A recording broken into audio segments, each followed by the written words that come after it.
Rise and shine your light in opulence, Solution Seekers. It's your girl, the spiritual activist, coming to you with another word, message, spout of wisdom, whatever you want to call it. So today I want to talk about perfectionism.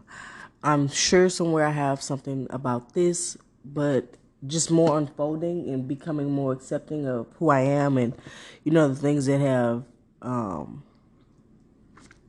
been created or manifested or adapted through my life experience. I don't really know all the roots to why, but so I'm like what I call a recovering perfectionist. And what I notice is that I get very triggered when I feel critiqued or when I feel called out or publicly humiliated or criticized, even if it's constructive criticism, because the way I'm like in my energy and my system, the inner turmoil that I'm going through to stay as perfect and good and on point as I can, there's already so much pressure and stress that I'm putting on myself. And I'm like my worst critic. Like I'm already being hard on myself. So I feel like when people call me out, the first thing I start to do is shut down and get in my head or be passive aggressive or deflect and start looking at what they're doing wrong, because I'm kind of like, don't sit here and point out what I'm doing wrong when you're doing this, and this, or they're over there doing this, and this. Why do I always have to be the example? Why do I always have to be the person that has to uphold us to be held to a certain standard and expectation when I feel like everybody else gets to slide through the cracks because of what their track record is and their level of integrity or work ethic or whatever it is, their expectations are lower. And that is my perception. Whether it's true or not, that's how I feel, because I'm always kind of sitting back micromanaging a lot of people around me, and I can just see like, okay, so just a simple concrete example of if I'm late every day and someone else is late every day, why do I get the write up? Why don't they get the write up? You know what I mean? Like those types of things, and I've experienced so much of that throughout my life. This feeling of life being unfair and always having to be the bigger person, and just like when you make an oath or vow or whatever you want to call it to be a good person, I feel like there's always so much pushing you to break that oath or promise to yourself. And honestly, I think what it is there has to be some level of redefining of what good is and being a good person, and not being so hard on yourself and giving yourself grace and compassion and understanding, because what happens is that festers into a very resentful, bitter, skeptical, cynical spirit when you always are feeling like you're getting the short end of the stick. So it's just good to just really kind of be able to evaluate yourself and reflect on who you are, and not be so hard on yourself, because at the end of the day, the only constant is change. So if you make a commitment to change or better yourself or evolve from a certain way of thinking, then it is possible. If you tell yourself that, if you put your mind to it, you can do it. You can achieve it. And a lot of these cliches and mantras or motivational quotes, yeah, I know they can sound a little like what it is, cliche, or just like, oh, okay, yeah. And it's hard to believe, but there's truth to everything. Like, it wasn't created for nothing. Like, majority of the time, there's some level of truth under the surface or at the root of it. So, especially when it comes to positive things, this world is very hard and has a lot of negative energy around it. Like I was just telling my husband, I'm like, there's going to be so many things to piss us off and make us frustrated and make us want to give up and tear us down and beat us down. But at the end of the day, life will beat you up and put you in a state of misery. You have to choose if life is going to beat you or if you're going to win. Like, you literally have to shake yourself off, dust yourself off, pick yourself up every day and choose to not give up. It doesn't mean you can't have a bad day. You can have a bad day or two or three. But the point is that you don't just stay lying there and surrender. I mean, and not the good version of surrender, but you know what I mean. So it's that you're always moving, that you're always progressing, that you continue on, that you don't give in, that you don't give up. Because God didn't put you on this earth to be stuck in misery. There is heaven on earth. You know what I'm saying? You want to align more with that energy than misery loves company. Like, why would you choose to give up? Why won't you keep fighting? Maybe that's part of the purpose. Yeah, you may be tired of fighting, but if that's what it takes to finally get to a place of abundance, then that's what you're gonna have to do. And your fight is not gonna go in vain, because the more you put in the fight to change your outcome of your life and your generation, the less your children will have to do. The more tools you gain for your toolbox, mentally, physically, emotionally, spiritually, the more that you have to share with your children. As a metaphor, if your child needs a hammer in life and all you got in your toolbox is screwdrivers, you can't give him what he needs. But once you build up that toolbox, you have more things to give that child that can help him along the way. The more tools, the better. He or she will always feel prepared and confident in life moving forward, because it's like nothing's going to knock them down. They got what they need. Like, they got, in case this happened, I got this. In case this happened, I got this. Like, they got their emergency survival kit. And surviving isn't bad. Like I always say, I know there's a lot about no surviving, more thriving. And I get it. I mean, you take everything with a grain of salt, but I kind of think I like to trade out the word survival with struggling, because you don't want a struggle mentality. You want more survival mentality. To me, is good because it did a lot for me. And it's like, I'm still out here surviving. Yeah, I'm thriving too, but yeah, so it's like you want to get more out of the struggle mindset, the struggle energy, the struggle reality, and align more with the abundance. So if I sound out of breath, I'm walking up and down some stairs. But yeah, so just keeping that in mind and just trying to stay motivated and going through the motions of life, because there's always going to be something out there. But it's up to you to make the choice to choose happiness and positivity and to keep pushing forward. As always, keep God first. Peace, love, light, and healing energies. Be open to receiving them. I love you guys. Peace out. So, laying here 5 o'clock a.m., can't sleep. Decided to let it off of my chest and talk about depression and how I've learned that from my experience, your energy has a lot to do with your mood. And that's why I feel like the way you consume, process, interpret information and education does matter, because sometimes it's empowering and elevating, and sometimes it's disempowering because it affects your mood. And your mood affects your spirit. It's like one and the same. Like, your spirit is your mood. So when your mood and spirit is disempowered, it's stagnant, it's stuck, there's no passion, no fuel. It's like a car empty. And with these prices, I mean, it's real easy to get there. But yeah, that's that. But I also wanted to talk about spiritual awakening and how massive, prolonged, intensive, collective stress can impact the brain and the mind. And you know how they say when children are born, they're kind of in this like hypnosis state from birth to like age 7, where all the information that they're absorbing is creating the neurons that they will use for the rest of their life. Like, yes, you can reframe and reprogram and yada, yada, yada, but it's harder to do after those ages, because it's like being in quicksand, and then all of a sudden it gets hard and turns into concrete. Now you're no longer able to just pull yourself out. Now you have to chip away and chisel away.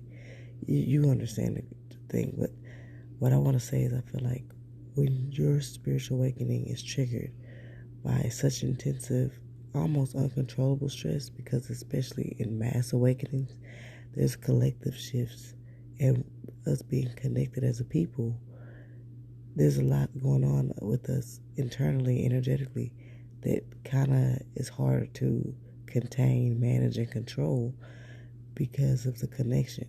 And you have to sever those connections and cords a lot of times, or detach, to gain hold of your own self, your own spirit. And what I was saying with me and in my awakening, I just kind of feel like that is where my brain is, in that state of, I don't know if it has anything to do with the prefrontal cortex or third eye, but I just feel like my brain is in this state of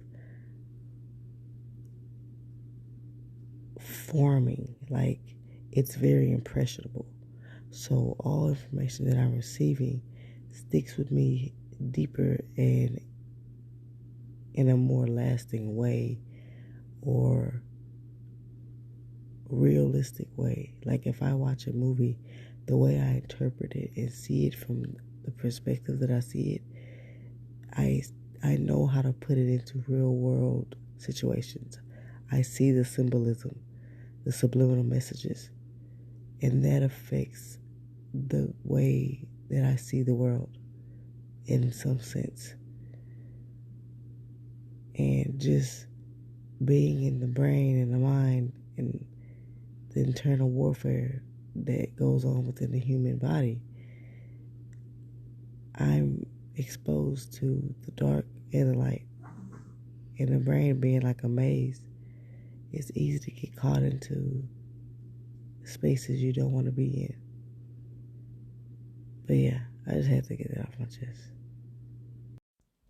Couple Monday reflections. One is, mindset is everything. And just know that even when you're struggling, like say me, I'm going to be honest and transparent. Like, I'm not rich. I don't have a lot of money, and I'm not like going to be out here Instagram stunning, like perpetuating this,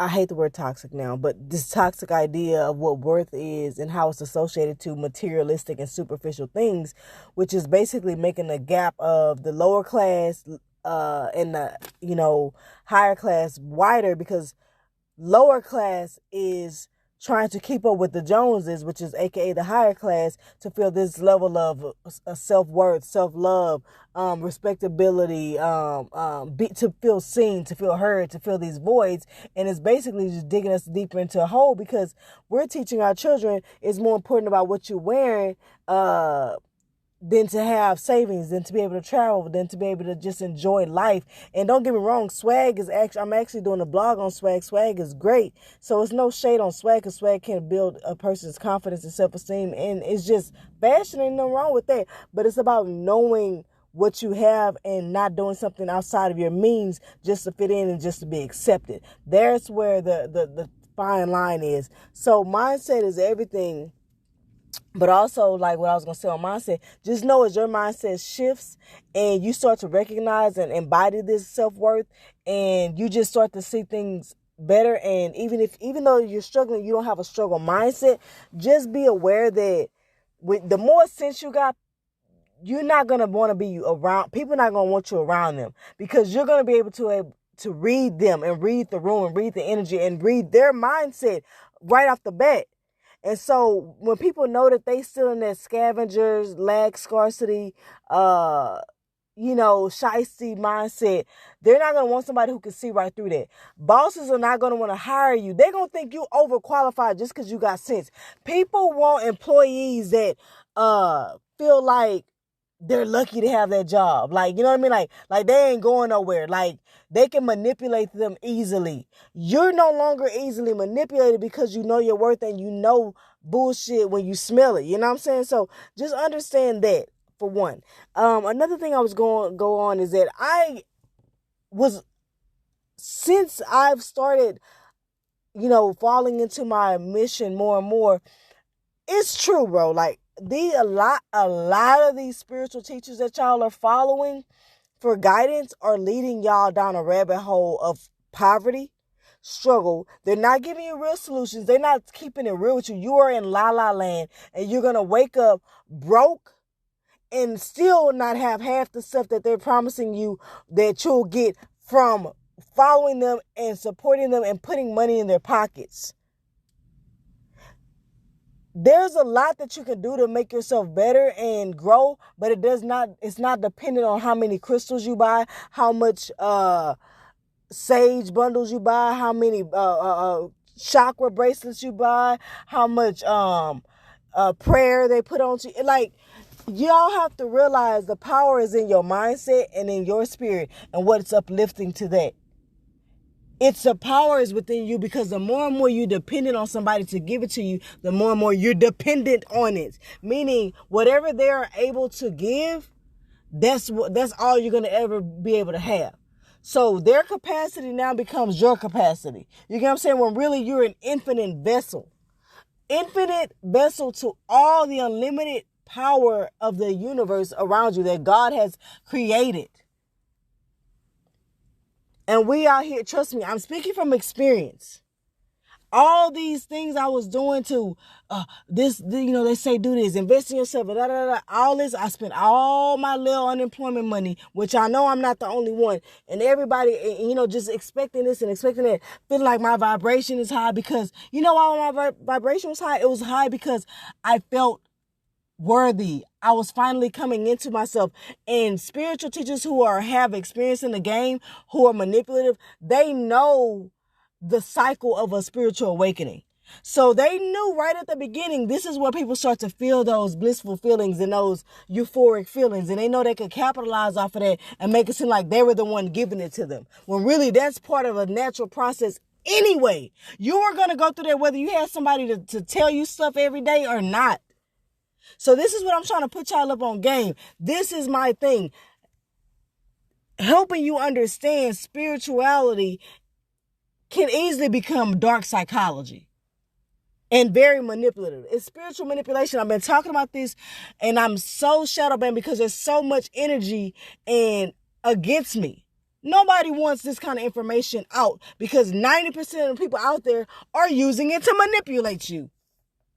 There's very few people holding spiritual teachers, and then it's not just spiritual teachers. Anybody out there who's trying to like lead you and guide you spiritually, no one's calling them out. You know what I'm saying? Their accountability, their transparency, their own wounds, their own healing that they're bringing into their healing, their own fears that they're putting onto you.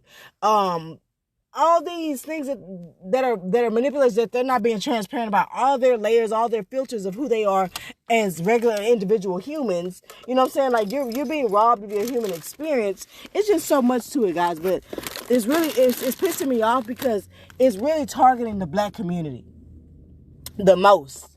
And people know why. And I have a podcast called Spiritual Free Agents. Read that.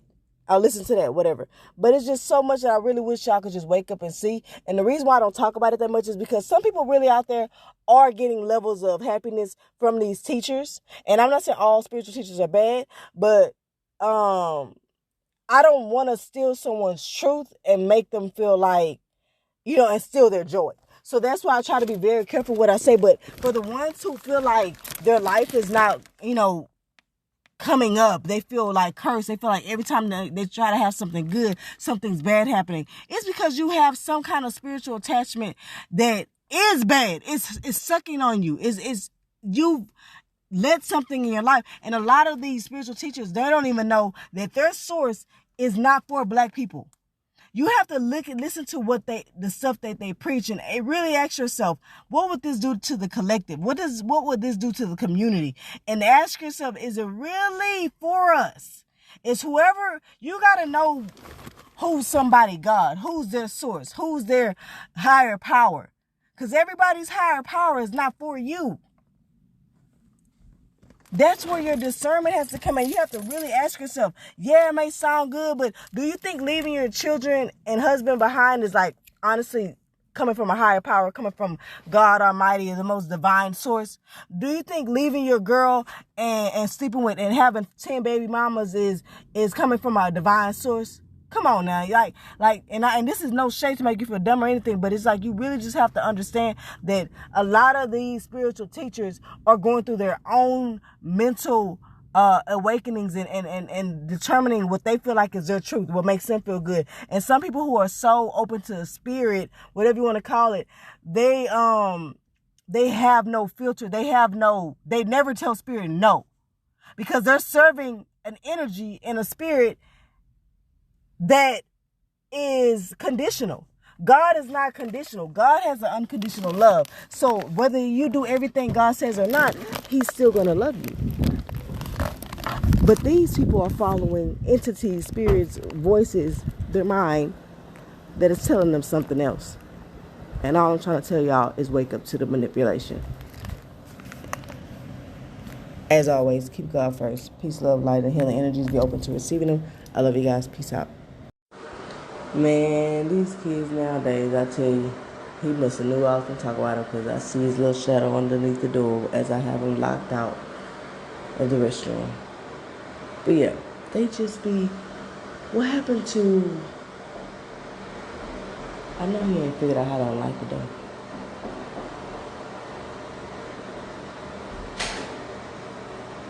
Wow. Nah, but these kids nowadays, I'm telling you, what happened to kids actually having this dire need to make their parents proud and just, obey them and respect them and see them as the most high until, other besides God, like just actually see them as leaders, as spiritual guides, as people who have their best wishes in mind. Nowadays, kids don't care about that. They don't care if you make, if you're happy, if you're proud of them. My son literally told me, because I got on him about, the rules that are in the house. And he's like, Mom, I did a good thing. I put my clothes up in my hamper. I put my toys on my bed, yada, yada, yada. All the stuff that we had laid out. And I said, that's good. I'm proud of it. He said, now what would I get now? Or what do I get next? I said, what do you mean, what do you get? I say, James, every time you do something good, you're not going to automatically get something good. It's not, you do this good, you get something good. You do this good, you get something good.